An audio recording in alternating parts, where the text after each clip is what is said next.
Okay, welcome back. Shukran jazilan. I hope you've enjoyed the lesson so far.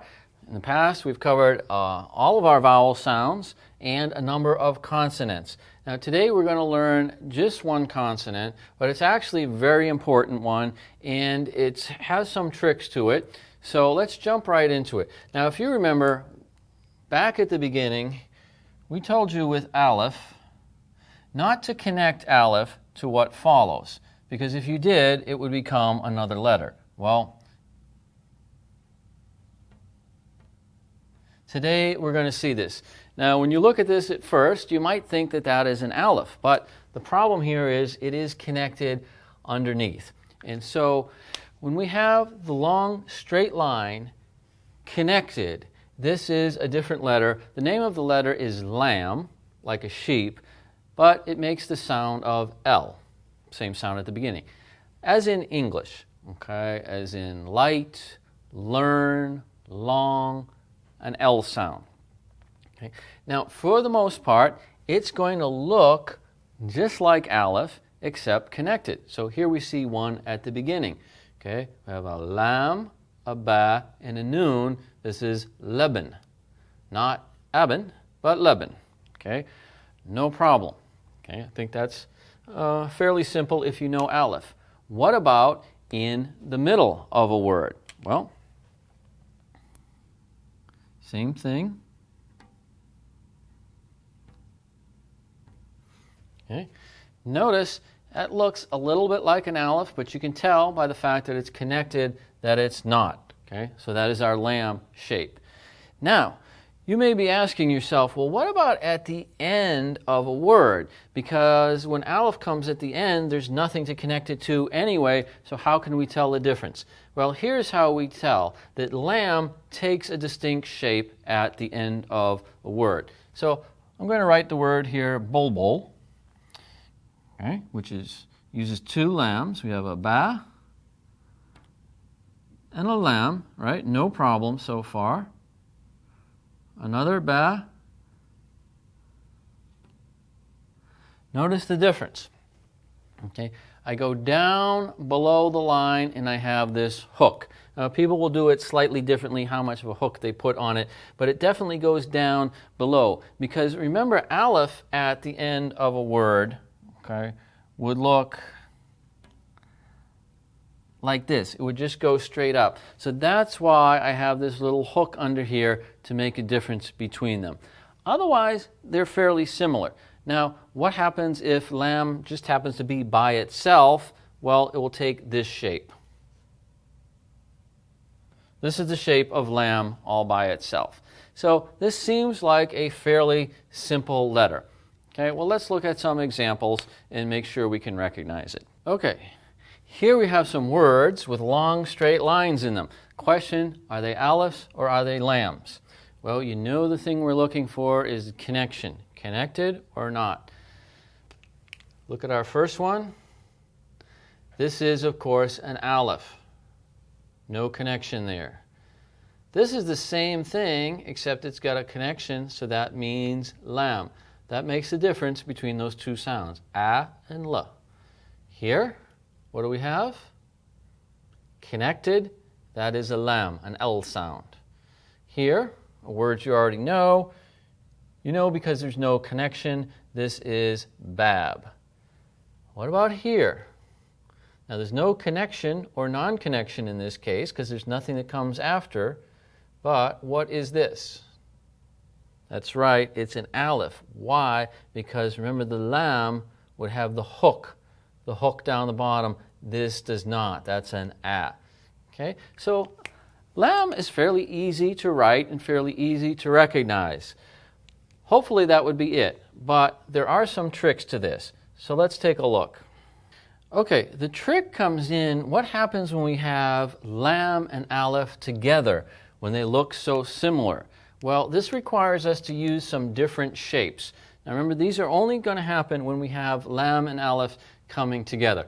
Well, there's two possibilities. Either it can be aleph first or lam first. Let's look at the two possibilities.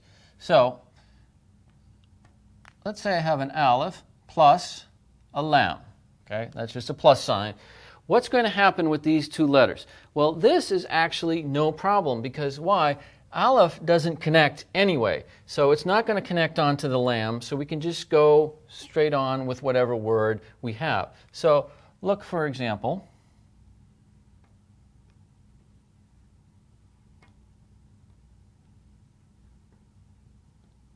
okay.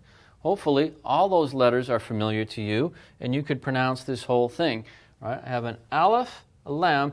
I've got 3 lines going up and down, but this one connects, so I know this is a Lam, these two are Alephs. So I have Aleph, Lam, a Ba, another Aleph, and a Ba.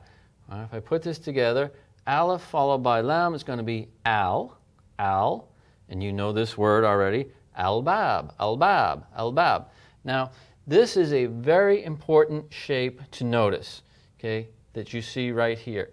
This is very important. You're going to see this at the beginning of a lot of words because Aleph Lam or Al means the in Arabic.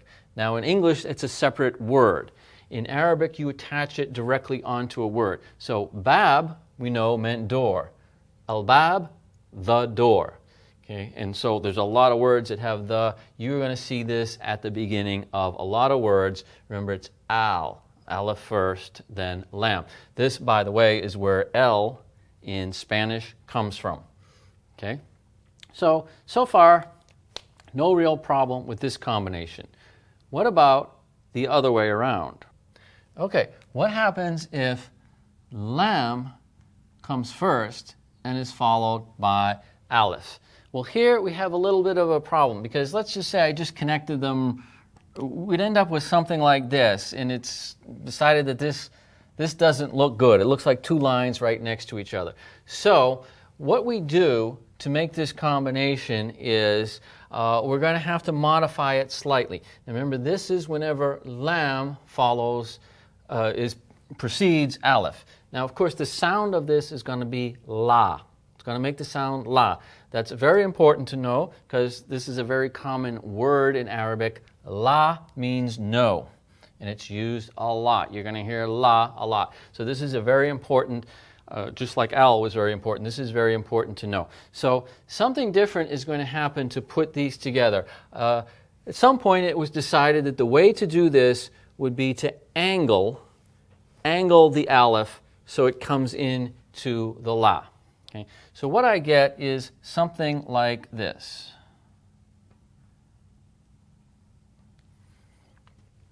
Okay, I have a Lam followed by the Aleph coming in on an angle.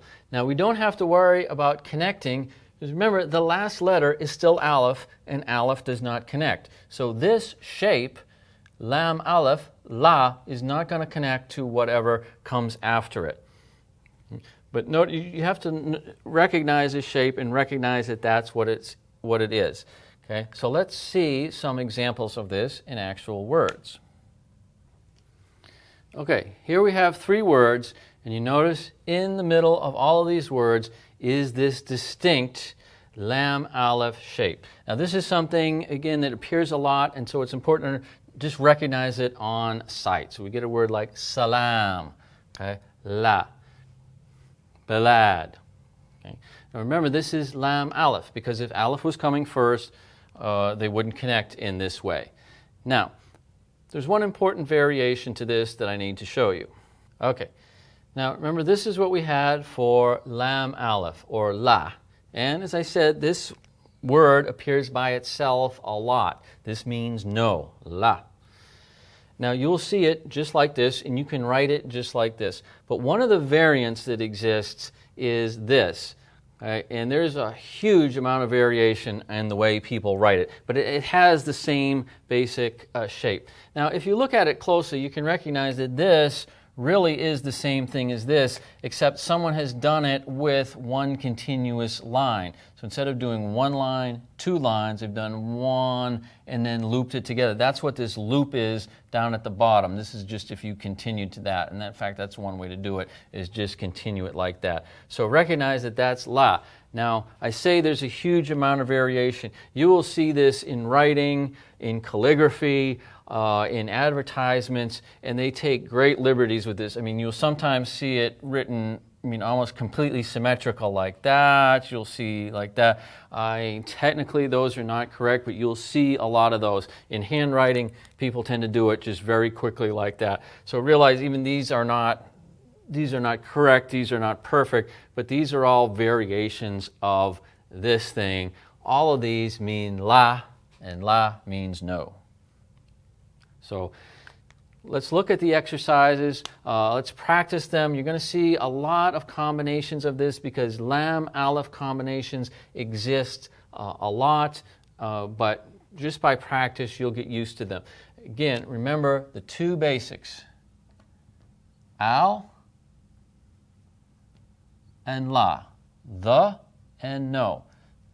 This one, Aleph first, this one, Laam first. Okay, you're going to see a lot of these. So please have at the exercises, and we'll see you again when you're done. Shukran jazilan.